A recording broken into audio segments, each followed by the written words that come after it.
Why are the poor growing poorer and the wealthy getting richer?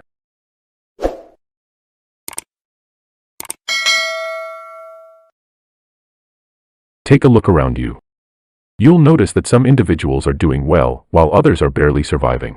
In reality, the difference between the wealthy and the poor is greater than ever. But why is this taking place? What is causing this upward tendency in inequality? Economic factors. There are numerous factors in effect here, but one of the most important is the framework of our economic system. We live in a world where profit is king, and companies are continuously looking for methods to reduce expenses while increasing earnings.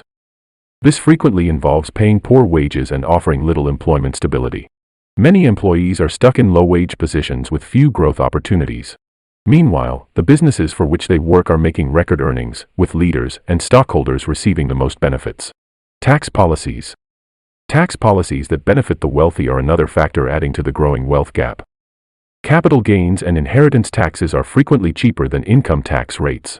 This means that the rich can retain more of their money, whereas the poor must pay a greater proportion of their revenue in taxes. As a consequence of these policies, the wealthy continue to get wealthier while the poor fall further behind. The government must do more to resolve these inequities and build a more just and equitable structure. Technological advances. Technological advancements are one of the causes of the increasing wealth gap. Many occupations have been automated, leaving low-skilled workers with fewer options. As a consequence, demand for low-skilled employees has decreased, and wages for these workers have declined. While technology has produced new employment, many of these occupations require specific abilities, which has left many employees behind. The expensive schooling and training for these new occupations may be extremely expensive for those living in poverty. Globalization. Globalization is another element adding to the growing wealth gap. As businesses move operations to nations with reduced labor expenses, jobs in higher-wage countries are lost. As a consequence, demand for low-skilled employees has decreased, and wages for these workers have declined. Globalization has increased economic inequality, with the wealthy gaining the most. The government must do more to safeguard employees and correct the inequities brought about by globalization. Social factors. Social variables also add to the growing wealth gap.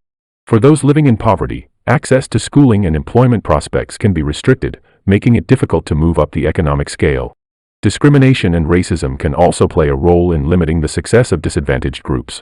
People are beginning to demand change, and they are going to the streets to demand policies that assist the middle class and close the wealth gap.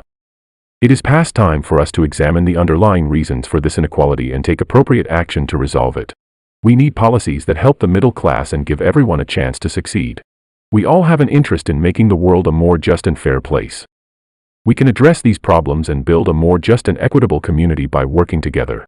We can establish a community where everyone has an equal chance at success by advocating for fair policies, funding education and training programs, and encouraging better social and economic mobility. So let us take action and strive together to make a better future for all.